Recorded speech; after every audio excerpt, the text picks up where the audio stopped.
begin today by acknowledging that the land we are on is the traditional territory of the Anishinaabe and Haudenosaunee peoples, many of whom continue to live and work here today. We recognize and deeply respect the historic connection that many First Nations peoples have to this place, and acknowledge that our great standard of living is directly related to the resources and friendship of Indigenous peoples. It's also very important to recognize that acknowledging territory, as we've just done, is a beginning and not an ending in terms of the work ahead of all of us on the path to truth and reconciliation. Good morning. My name is Rebecca Shelley, and I have the honor of representing local businesses as the Executive Director of the Grimsby and District Chamber of Commerce. I'm truly delighted to be here this morning as we wrap up our fall Road to Recovery panel series with this timely and very important discussion about housing affordability. It's an issue that affects not just people, but the businesses across Niagara as they work to fill vacant positions and drive their companies and organizations full throttle into recovery mode. I'm really looking forward to today's discussion. The Grimsby Chamber is extremely proud to welcome all of you on behalf of the Niagara Chamber Partnership. The Niagara Chamber Partnership represents chambers and businesses from across Niagara and includes the municipalities of Fort Erie, Grimsby, Lincoln, Niagara Falls, Niagara-on-the-Lake, Pelham, Port Colborne, Thorold, Waynfleet, Welland, and West Lincoln. If you'd like more information on how to unlock the power of a Niagara-wide network with the Niagara Chamber Partnership, reach out to your home chamber for details. Because this session wraps up our fall series, we have a few very important thank yous to extend before we get underway. A very special thank you to our tech sponsor, Brian LaChapelle, and his team at B4 Networks. B4 Networks support has been key to bringing this series to life. Thank you, Brian, on behalf of all of the chambers in the Niagara Chamber Partnership. We are truly grateful for your support and sponsorship of this series. We've also been extraordinarily lucky to have the thoughtful and insightful moderators from Armstrong Strategy Group lead the Road to Recovery series. A heartfelt thanks to John Armstrong and Armstrong Strategy Group for your energy, your time, and your truly intentional engagement with panelists across so many industries in Niagara. Today, we are lucky to be joined by Jeff Bolachowski, who will introduce our panelists and moderate the discussion. With that, I'll turn it over to Jeff to kick off our wrap-up panel. Jeff, over to you. Thanks, Rebecca. And thanks everyone who's joining us today. It's great to see everyone coming out to join us for this great panel discussion. My name is Jeff Bolachowski. I am the Senior Media and Policy Analyst at the Armstrong Strategy Group, and I am very happy to be here as your moderator today. We've got a fantastic group of speakers with us here this morning for this installment of the Road to Recovery series, and I'm sure they also very much appreciate that everyone's here to take the time out of your day. So I'm not going to take too much of your time. I'm going to turn this over quickly here to our first speaker, and he's someone I know we're all very familiar with here in Niagara. Jim Bradley has served as chair of the region of Niagara since December 2018. Prior to that, he represented St. Catharines at Queen's Park from 1977 to 2018. During that time, he's held many ministerial portfolios: environment, transportation, municipal affairs and housing, tourism and recreation, so on and so forth. He served as a St. Catharines City Councilor for 7 years, as a teacher with the Lincoln County Community Board of Education. He's contributed to the community through hockey and baseball coaching, refereeing, and management, member of the Grantham Optimist Club, and supported many community organizations such as Rank and Run, Gillian's Place, and others. Chair Bradley, welcome, and thanks so much for being here with us. Jeff, very good to be with you and with all the panelists today and those who are watching. I'm delighted to be able to take part in a housing affordability discussion here in Niagara, because it's a preeminent issue for members of regional council and indeed for all of us. I think most of us would agree, first of all, that housing affordability is a major challenge for our region.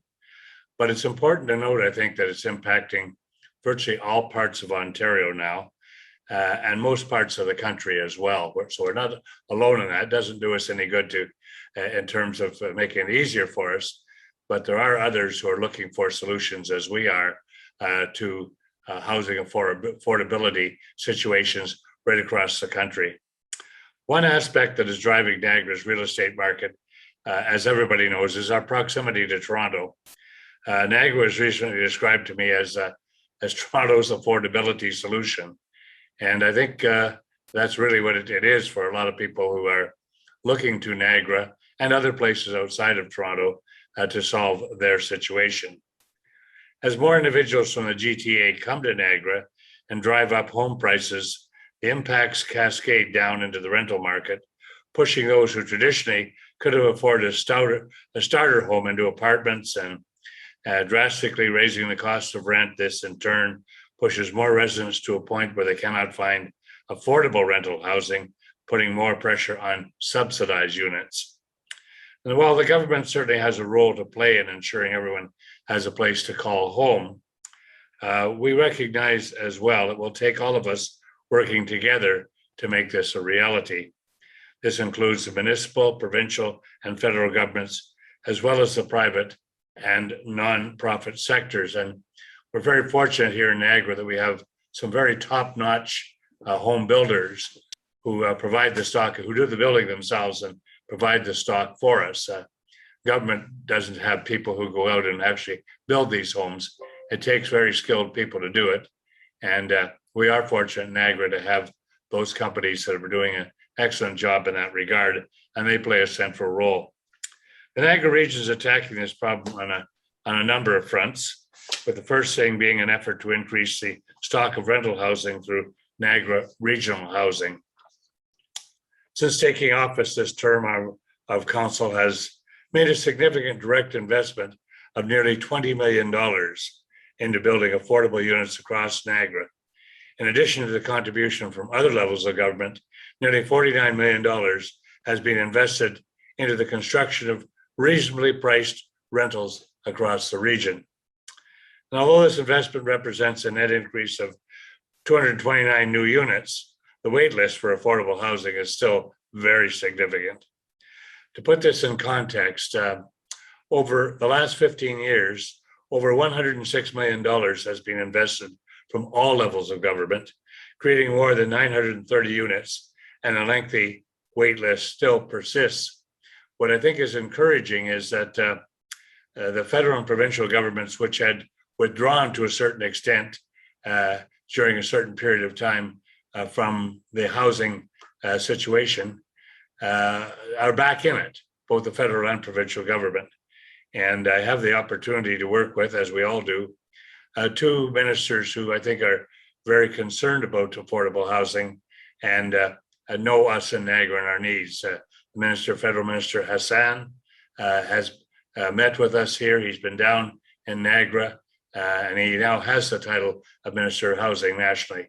And Steve Clark, who is the Minister of Municipal Affairs and Housing, has been in Niagara many times. I keep in constant contact with Steve, and he certainly is aware of our needs. And both the federal and provincial government are making efforts now to become more involved directly in terms of funding of affordable housing and providing, let's say, policies which are conducive to affordable housing. We are attacking this issue through updating our official plan. We're taking steps to build policies that better encourage higher density development, mixed use, and more affordable forms of housing.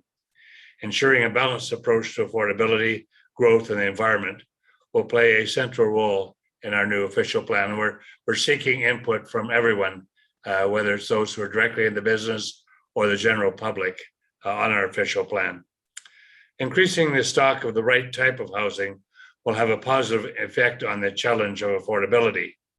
Building the right type of housing, such as apartments, which are badly needed, affordable condos and townhomes, will likely allow younger people who wish this option to get into the market and open up more of the rental stock to those who need it most. It is my hope that changes to our official plan will help act as a catalyst to encourage the type of development we need to keep our younger families here. And that's why we're looking for input from so many people within who reside in Niagara, even some outside who may have some suggestions for us. Last month, the region passed a motion to fund incentive programs that will encourage the construction of affordable types of housing. And I think, while there is not unanimity in council over all of the incentive programs, there is unanimity in trying to provide incentives for those programs which will have an impact on affordable housing. So that is encouraging. As regional government, we know that affordable rental units are not always the most profitable forms of housing in the short term for developers. So our incentive programs will help encourage more development in this area, we hope. We also continue to lobby the provincial and federal governments to make sure Niagara is getting its fair share of funding from senior levels of government. And I think now they recognize that we are a site that is under a lot of pressure in terms of housing. They may have felt before that Niagara wasn't impacted by this, and to a certain extent we were not in the 20-25 years ago. We certainly are today. So while Niagara Region is the so-called service manager for affordable housing, the responsibility to provide this service sits with the provincial government. So far this term, we've been successful in attracting millions of dollars of investment for this kind of housing. Finally, I want to end on this note. The situation for which we currently find ourselves didn't happen overnight, quite obviously, nor was there one singular cause. It stands to reason that we will not be able to resolve this immediately, and the steps we take will be equally as complex. So I think it's important to remember that as we debate possible solutions, there will not be one silver bullet, quick fix, and we should be cautious of any promises of a quick fix. There are a number of suggestions have been out there. Other municipalities across the country have tried different ways to bring about affordable housing. And I think it's worthwhile looking at whether they've been successful or not. A lot of these proposals sound good on paper, and when you put them into actual use, you find out that they don't have the impact that you'd hope for. So I think it's going to be valuable to listen to the experts, as we call them in housing, both those, as I say, who are the advocates and those who actually provide the housing. And hopefully with that kind of input, and I say we can't confine that to strictly to Niagara, because we can learn from other jurisdictions, even jurisdictions outside our country, what has worked, and as important, what hasn't worked. Because you don't want to go down a path that leads to not success. A lot of anticipation, a lot of hope, and then that success and anticipation is dashed by reality. So we want to ensure that when we embark upon new initiatives, new policies, that in fact they are working and will have the impact that we all want. And everybody on this panel, I know, has a common interest in being able to provide housing for everyone who wishes to have that housing. And today we're zeroing in on, as we should, those who require affordable housing. So I'm looking forward to the remarks of other panelists today as well. I think it'll be a good dialogue. All right, thank you so much, Chair Bradley. I think we've all got a pretty good sense now of just how complicated this issue is, and what it takes to address this sort of thing. So at this time, we're going to be moving into the panel discussion. Joining Chair Bradley on the panel, we'd like to welcome three more guests. Joanne Heritz is Assistant Professor of Political Science at Brock University. Chuck McShane is also with us, Executive Officer of the Niagara Home Builders Association and Vice Chair of the Niagara Falls Bridge Commission. And Nicole Regehr is Interim Executive Director of Gillian's Place. So I think we couldn't ask for a better group of people to talk about housing here in Niagara. This is such an important topic of conversation, and I think it's become even more important as the years have gone on. So I think the first question I'll throw out there for all of our panelists is, when we talk about housing, there are three issues that we kind of consider. Affordable housing, which we kind of talk about as households paying more than 30% of their before-tax income. Adequate housing, referring to homes needing major repairs, lack of basic services, et cetera. And the idea of suitable housing, which is the idea of overcrowding. So can anyone, and I'll open this up to the entire panel, does anyone know sort of the status of these issues here in Niagara? And do we have an issue with any one of the three over the other two? Or is any one of those particularly great? So I'll open that up to the entire panel for thoughts. I think what we experience here at Gillian's Place is really just a lack of affordable housing units. It's really impossible to find. As everybody knows, there's a very lengthy wait list for any type of subsidy. And so looking for market rent options are very difficult. I mean, even the ones that are available are unaffordable, and ones that are there's so much competition for those units that some of our clientele who are coming from situations where they may not have had employment, who may be on OW or ODSP, they're not even qualifying for the very minimal amount of units that are available that would be affordable and safe. And so that's leading to some dangerous situations where, families are staying in abusive or dangerous situations simply because they have nowhere to go. So I think, for us here, it's just the lack of affordable housing options that seems to stand out from the rest. Just to sort of echo to what Nicole has said, is that there's I don't know a breakdown of those stats as to affordable housing or adequate housing or suitable housing, but as she said too, people are not living in adequate housing, but may not be able to do anything about it. So, and those people aren't really asked the conditions of their housing. So it is a difficult statistic to report on. I think the big thing we need to look at is that, yes, we do need to increase our stock with affordable housing. And I think the reason that we're having this conversation is we're talking about housing affordability. Housing affordability has totally got out of reach in the Niagara region because of the carousel that's been happening here. People are coming in out of Toronto, raising the prices. We have so much red tape to put more holes into the ground. It takes 14 to 18 weeks now just to get a building permit. It could take 3 years to get a site plan approval. We know that property values do not go down.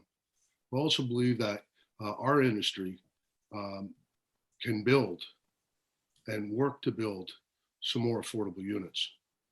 We need to work with our counterparts, and we're willing to do that. When we look at, and Chair Bradley and I have had this conversation before, when we look at Niagara Regional Housing, just for one building that they built on Carlton Street, it was $300,000 a unit is what it cost the region and the taxpayers of this region to provide that.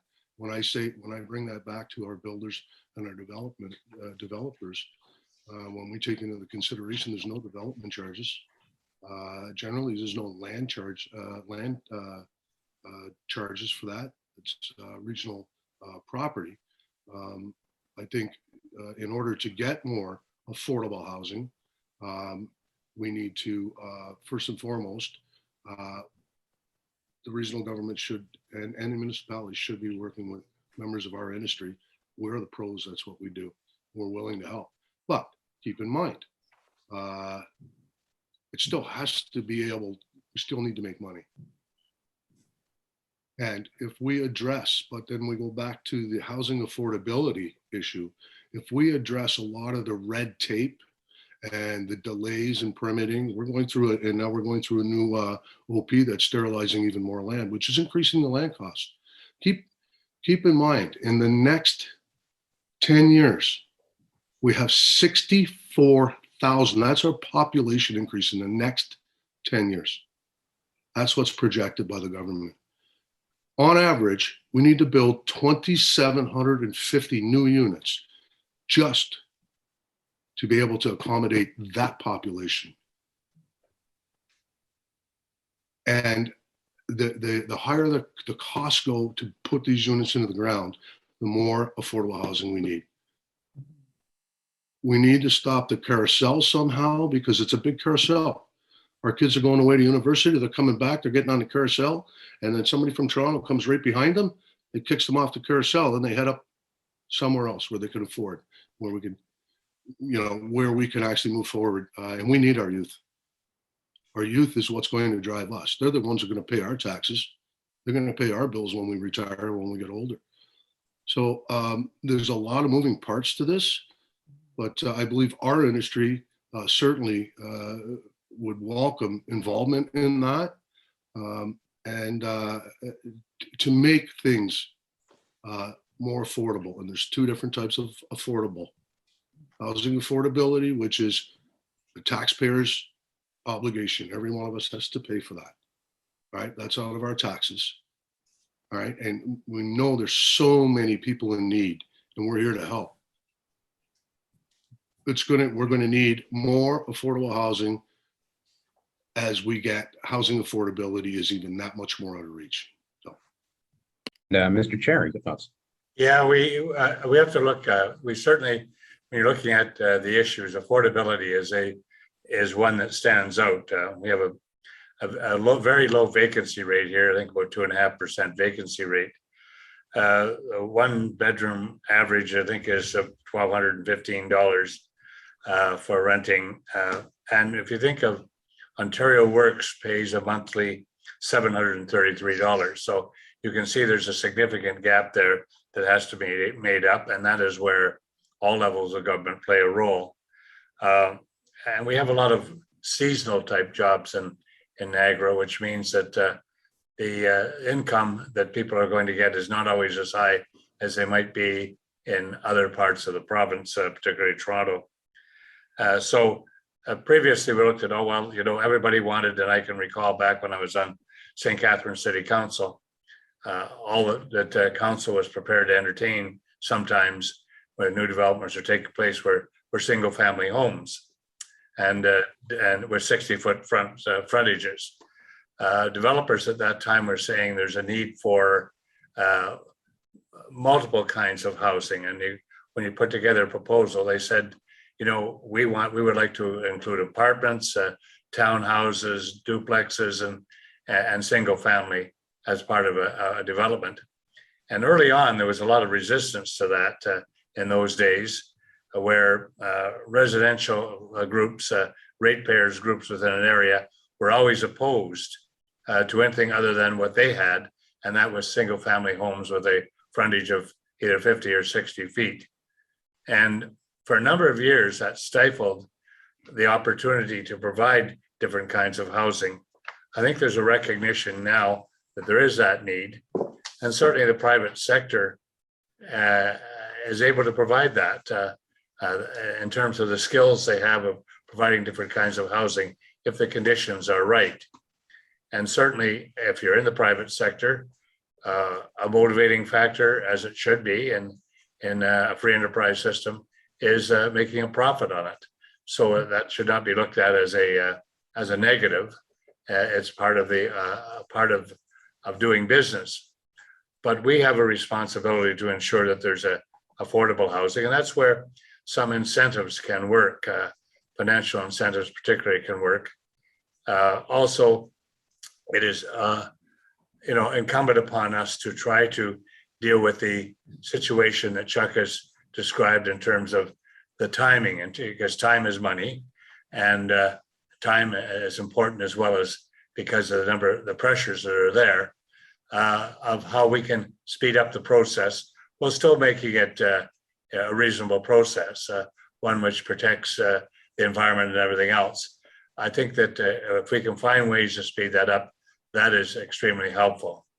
And that can be done, that's being done, but to a certain extent at the local level, but also at the provincial level, it can be done as well. So we have to find those kinds of solutions, because I think out of the three that you described, probably affordability is the one which is front and center right now, because of the circumstances faced by people whose incomes are low or in some cases non-existent. So that initial resistance to anything other than single family homes, and we still have, there still can be single family homes within a development, but that initial resistance has resulted in lack of affordability to a certain extent.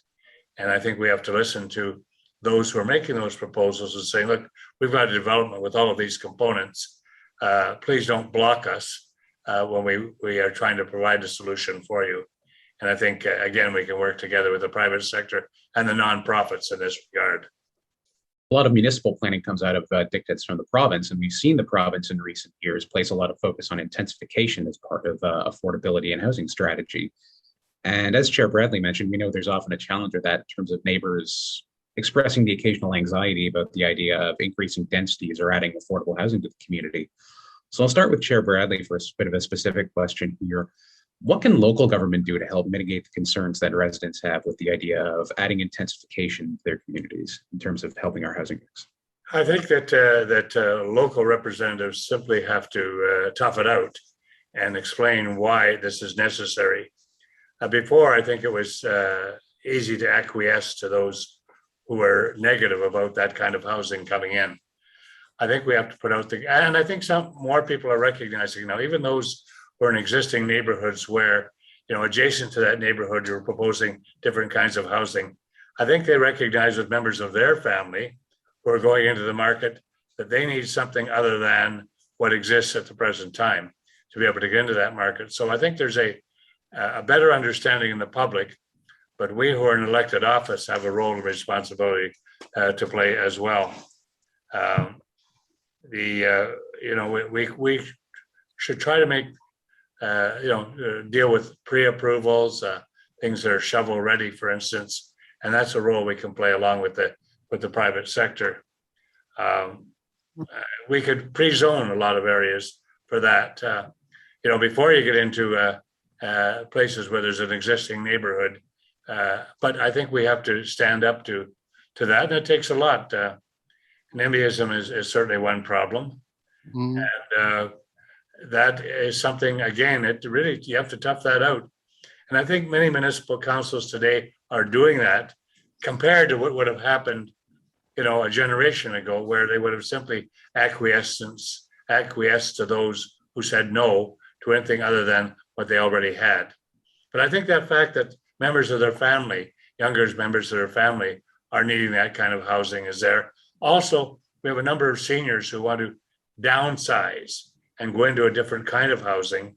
And so I think they are going to be a little more receptive to that kind of housing taking place as well. So there's a better understanding by the public, I think, and we as elected representatives have a leadership role to play in persuading people of the necessity and the acceptability of that kind of housing. I want to ask Nicole, it's not only intensification that tends to get pushback from neighbors on occasion, especially when you're talking about affordable or supportive housing units. You will occasionally get neighbors, sort of expressing some unfortunate sentiments about, I don't want that in my neighborhood. So how much of an impact does that sort of thing have on your clients who are especially, folks who are especially in need of moving into supportive and sustainable housing? We've moved our shelter a couple of times, and every time we've moved our shelter, there's been some negativity in the neighborhoods that we've moved into, which is really just more fear-based of what might happen.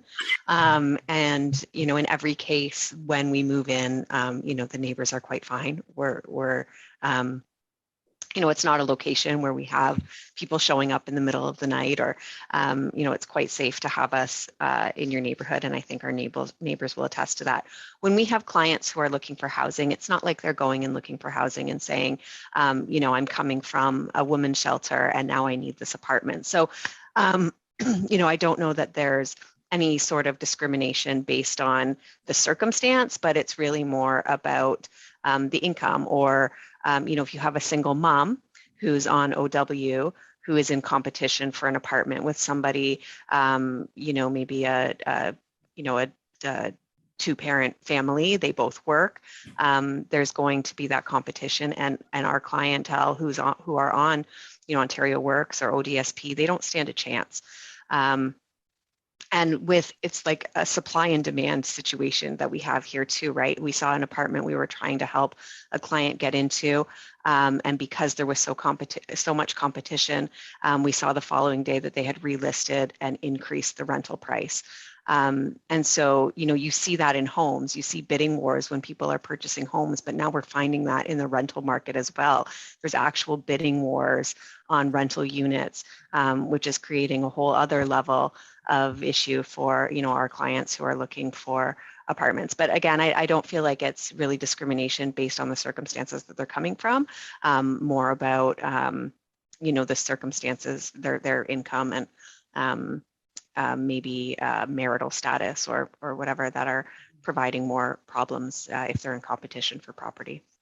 Chuck, if I can bring this question over to you for a moment. From the home builder's perspective, what's the impact of public sentiment and neighbor pushback on trying to build more affordable housing within established neighborhoods in particular?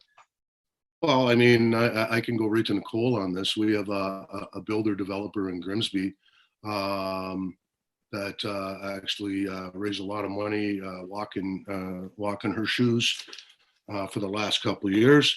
He has a proposal on Main Street, and he's been fighting with NIMBYism ever since that proposal came out.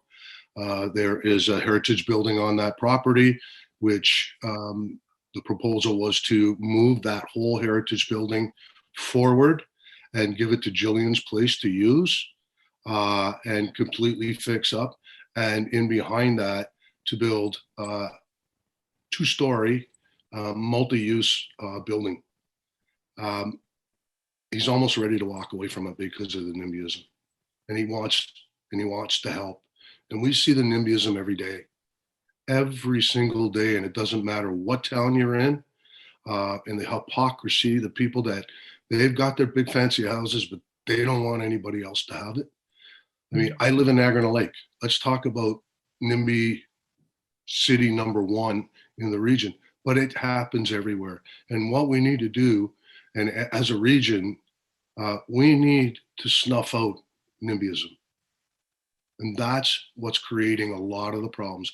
That creates a lot of drag time when you go in for applications. You've got to go into LPAT.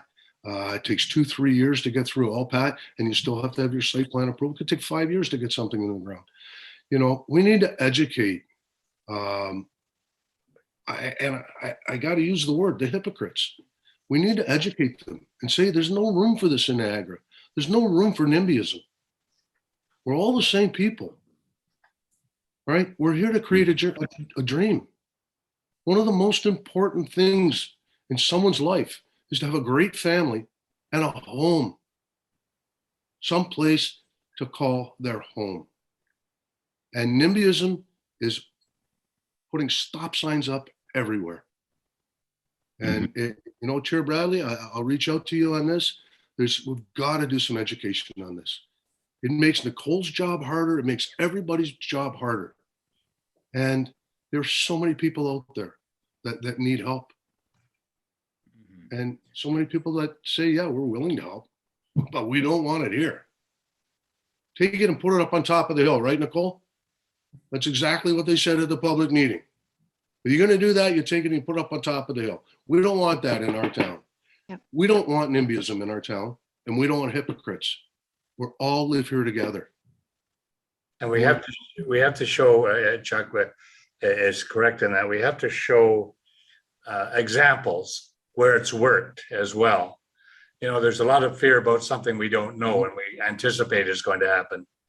There are many examples, however, where we have had those kinds of developments that Chuck has described, where they worked out very well. And I think if we can point to those, that makes a big difference, because it's always the unknown, the anticipation. Well, what kind of people are going to move into that? That's really, let's be frank about it. That's often what they're concerned about. One of the, in terms of affordability, one of the challenges is the fact that Ontario Works and Ontario Disability Support rates have really not increased significantly. And so people are left behind. I know it's always a bit controversial when you're trying to do that, but if you look at the cost of living that we're facing at the present time and how it's increased over the years, those rates have not increased as well.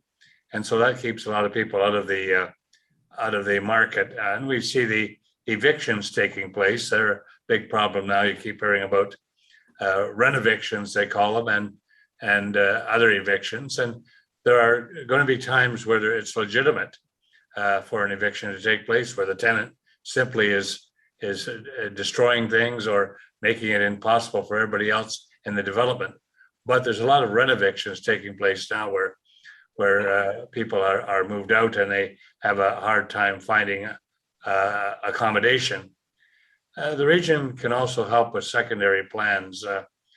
We have a cost share with our local municipalities, and if they need our help in that regard, we can be helpful to them, because certainly moving developments through the process in a timely fashion is significant. First of all, there's a need for them.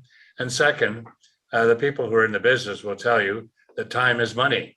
And the longer you take, force them to take, the more it's going to cost. And if you can do it more expeditiously, that you're going to be able to provide the kind of housing you want. But everybody's, I think, here is on the same wavelength about NIMBYism. And it is, well, Chuck's used the word hypocritical for those who have already have their place and were able to afford it in those days, who now want to prevent others from having affordable housing nearby just because the housing isn't exactly the same as they have. So again, those of us who are elected representatives have a role to educate and to advocate and not simply bow to the pressure of NIMBYism. In terms of education, I'd like to bring it over to Joanne. You had a comment, Joanne? Oh, I was just going to say, just in regards to intensification, is that one thing we have to realize is that within all the municipalities in the region, that people, that intensification, really the provincial policy means that there's going to be, more of a density in those corridors, in those major corridors, as I said, across Niagara, which means that not everybody is going to drive a car that has an apartment. That the design has to look at, people being able to walk, people being able to walk to their grocery stores or schools or whatever, and that's going to be a change in our community, because people who require this housing, will not always might use a bike or might not have a car. So that also transportation is important thing to consider as to how the amenities in these communities, that we're looking for, that a future ready, also accommodate people who are in this attainable housing. Now, I have a question I wanted to toss over to Nicole. I remember from my past life covering all those long regional council meetings, one of the issues that often takes place when we're talking about affordable housing, especially subsidized housing, is that the state of public housing stock is often a bit of a struggle to maintain. That often when people will move into a supportive housing unit, that the maintenance of the units is somewhat difficult to keep up. How much of a challenge is adequate housing for your clients, just in terms of the housing that they're able to afford being livable, well-maintained, and sort of up to spec? That's a real issue. Some of the apartments that our clients are looking at are not fit for humans to live there, let alone, a young mother with 2 small children. They're just completely unsafe conditions. So the ones that, the apartments or units that we find that are affordable are not fit to live in. So that's a real problem. And I think something that also needs to really be addressed is, keeping these, like not only having the units, but maintaining them so that they are safe and livable. It's a really big issue. And even to find suitable living arrangements, especially in West Niagara, impossible. There's only, especially for those under 55. There's one building that has 1-bedroom units. If you're single and you only need a 1-bedroom in Beamsville, there's one.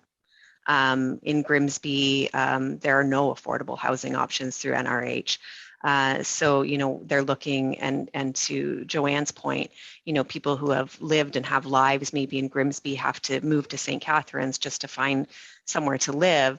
And then, they're uprooting their children, they can't, if they're relying on public transportation, they can't get from St. Catharines to Grimsby to go to their job. And so now, they're on top of, moving out of the place where they have support of family and friends and employment. They're moving to a strange city. Now they're unemployed and living in deplorable conditions. So yeah, in addition to just being able to find something that's affordable, being able to find something that's affordable and safe and habitable, that's a whole other ballgame.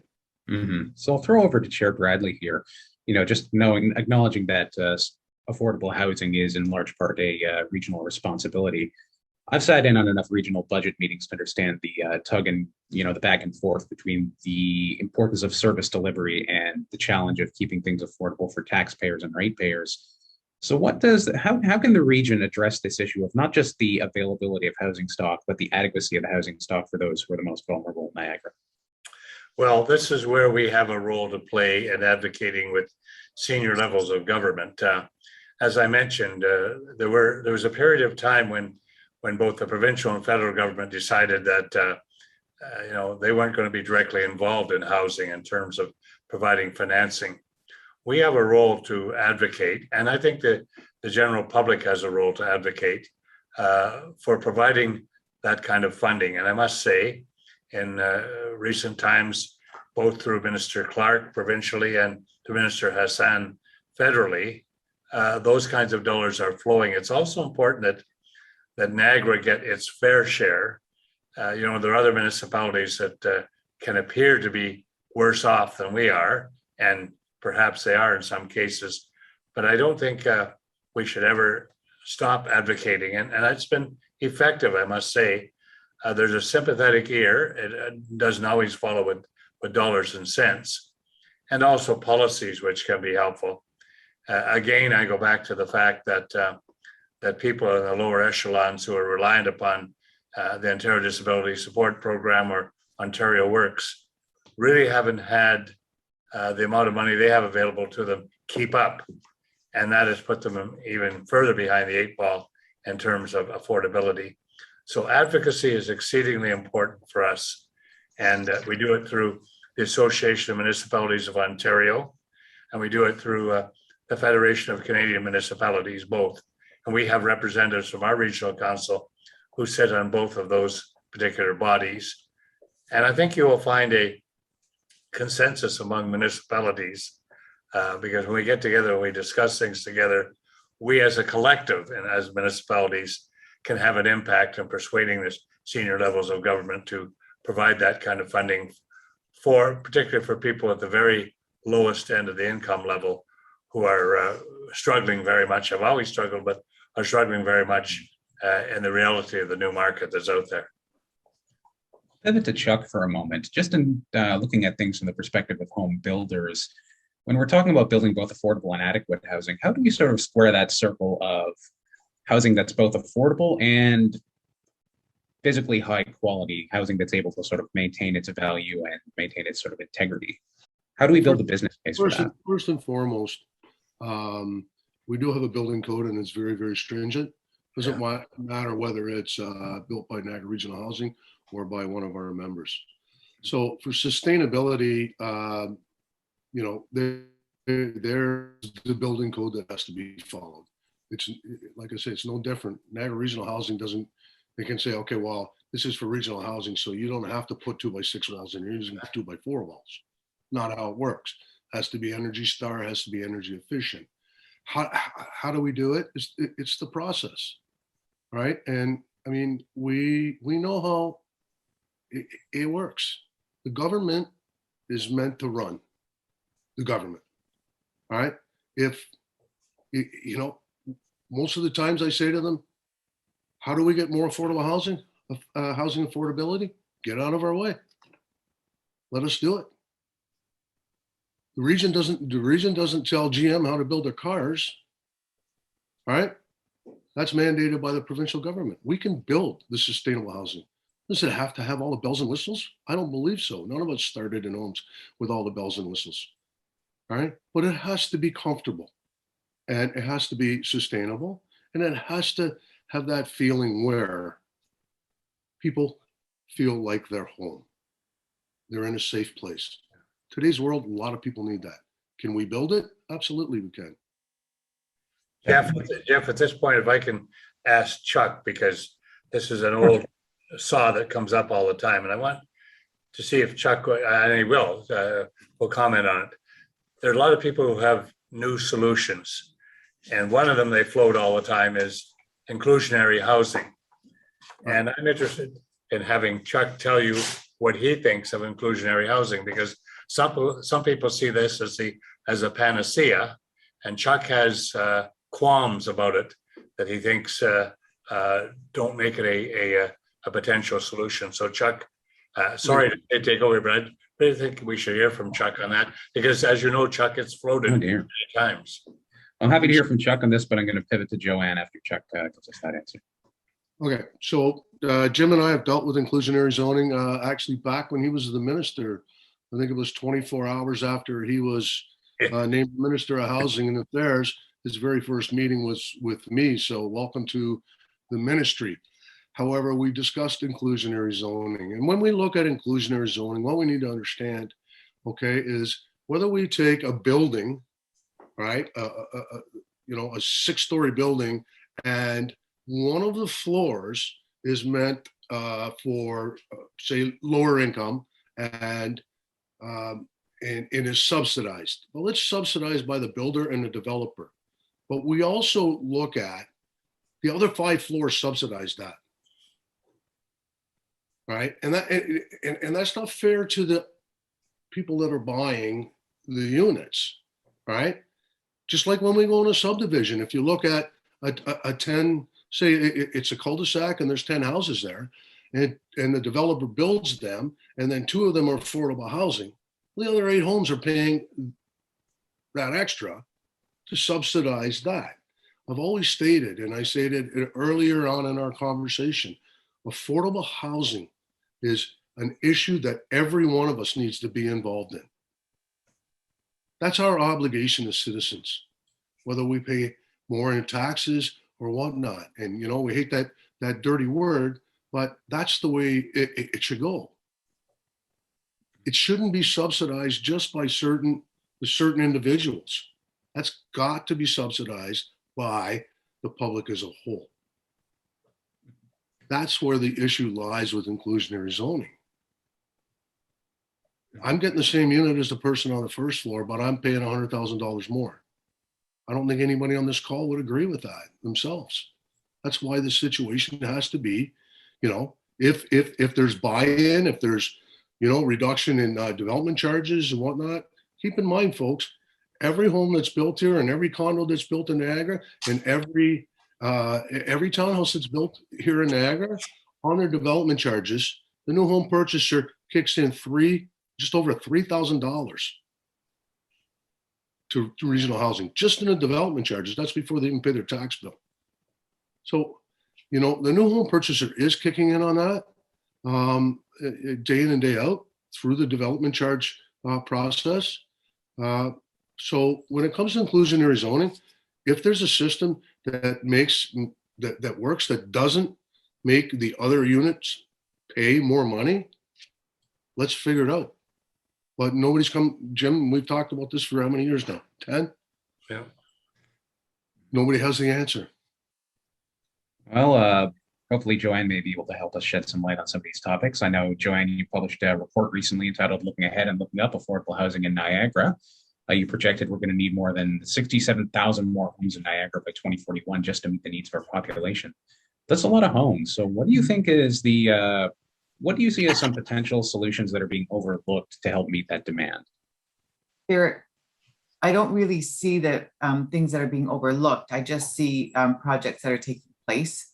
The fact that the North Church Court, as an example, was a successful project that took place in St. Catharines.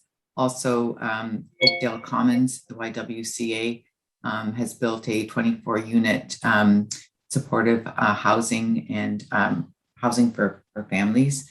So that those are sort of innovative projects that are taking place.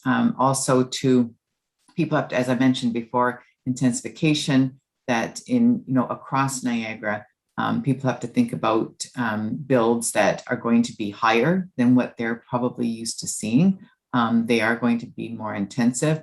That's the way that, and also, the way that projects are going. Also, Niagara Regional Housing is undertaking, repurposing some of the housing units that they have in Niagara Falls and rebuilding and making, building units with more units for that meet the affordable housing criteria. So those are, and also there are other things that people can do within their own neighborhoods. The secondary suites is one example that's really taken off in Welland as an example.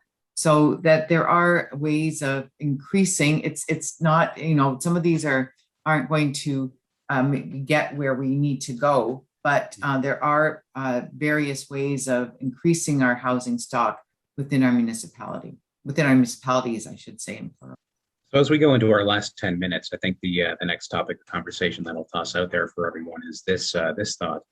When we're talking about housing developments, a lot of what gets spoken of is sort of on two ends of the spectrum. On one end, you've got condominium type developments. On the other, you have discussion of affordable units on the lower end of the market. What often gets missed is the missing middle, I think. So I'll start with Chair Bradley. How can we encourage more uptake of affordable units for the mid-market, for example, rental apartments that are affordable for middle-income people? Well, again, supply is going to be important there. The more supply there is, the more affordability there's going to be for people. Again, we have to partner with the private sector. We in government have to partner with the private sector for getting what we refer to as the kind of housing we really need, or the right kind of housing. One of them, the instruments we can use are incentives, financial incentives, particularly geared to people who genuinely need housing and wouldn't be able to access that kind of housing unless there were incentives there. It's one thing to say to the private sector, you should build this, but without incentives, they're going to look at other options that are out there where there's more money to be made, because that's the business they're in. And so if you're saying we all must play a role, we play a role through those incentives for affordable housing and mid-affordable housing, not just affordable housing at the very lowest end, but mid-affordable housing. And I'll go back to the other again, that we all have to make a better effort to move the process more quickly. And that's again what our builders would say. If you put in the services, for instance, if there's service areas out there and we're able to move in with our building as quickly as possible, meeting all the requirements, as Chuck said, there's a national building code that we have to adhere to, and everybody has to adhere to. But they're not challenging that. What they're challenging is the length of time that it takes. And I think that's where we have to make a greater effort as well, because the pressure is far greater today than it would have been a dozen years ago in terms of that need out there. So I would put that on the table as being helpful in that regard, and meeting that particular problem. Mm-hmm. Joanne, how big of a problem do you see the missing middle as in terms of our housing mix right now, the mid-market? Well, I think it's a problem, and it's going to be a bigger problem. We were talking earlier, Chair Bradley talked about, people in, when he was city councillor a few decades ago, the fact that that housing, a lot of people lived in single detached dwellings.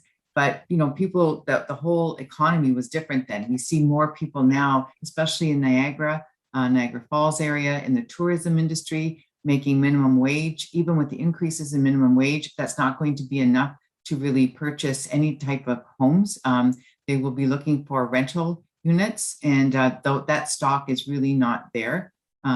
So that we're going to see the fact that there's going to be an increased demand, and the supply won't be meeting that demand occurring to our present situation. Mm-hmm. Now, Nicole, with the clients that you deal with every day, obviously domestic violence can strike anyone at any level of income or economic prosperity. When we're talking about transitioning folks into housing, with the escalation of costs, I imagine it's much more difficult, not only for people who are vulnerable financially, but for even people who would be of middle income on their own to move into housing. So how big of an issue is escalation in the middle of the market for your clients? Yeah, I mean, it affects our clients at every level. We have some who are high income, middle income, low income, and it's really a trickle down effect, right? So if you have kind of these middle income families that are looking for rental units, they're looking for something a little bit higher.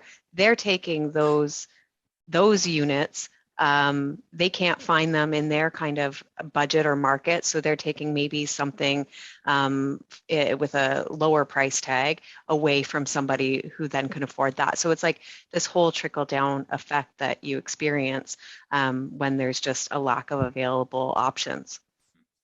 And Chuck, from your perspective, how can the home building sector address the middle of the market, especially in terms of mid-income rental units? Well, I mean, to start off, I think we discussed it, and Chair Bradley said, the moving forward, getting,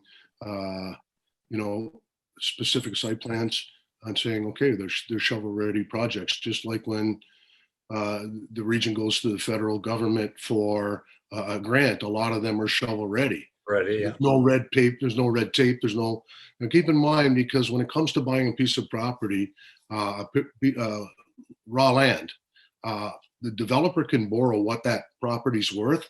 After that, when he's got to put the services in and everything else, until he gets his approval, he can't do anything because the bank's not going to lend him money for that. So all that money is tied up on that.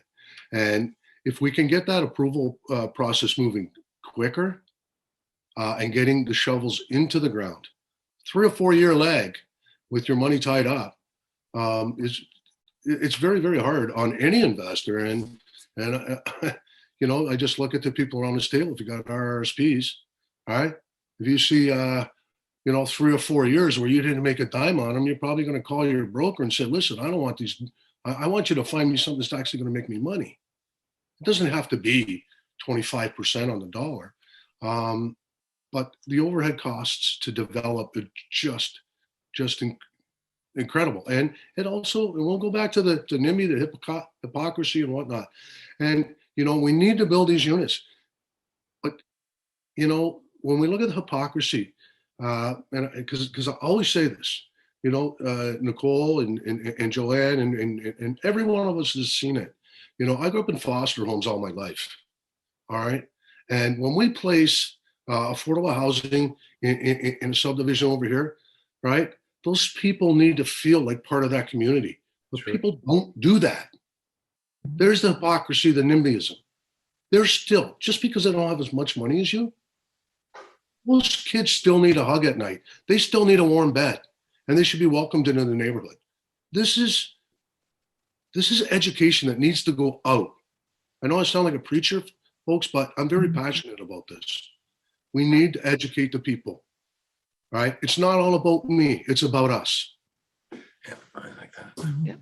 When you move people, when you take the others and you move them and you put them, low-income families off on their own, a lot of them, like this is like cyclical, right? It's second and third generation low-income families. Some people don't have the life skills they need, and then they're surrounded by others who don't have those same life skills. When you build a community, like these inclusionary communities, I live in a very safe neighborhood in St. Catharines that has, mixed housing. We have single family homes, we have some newer homes, some older homes, apartment buildings, townhouses, and it really feels like a community. It's a safe community.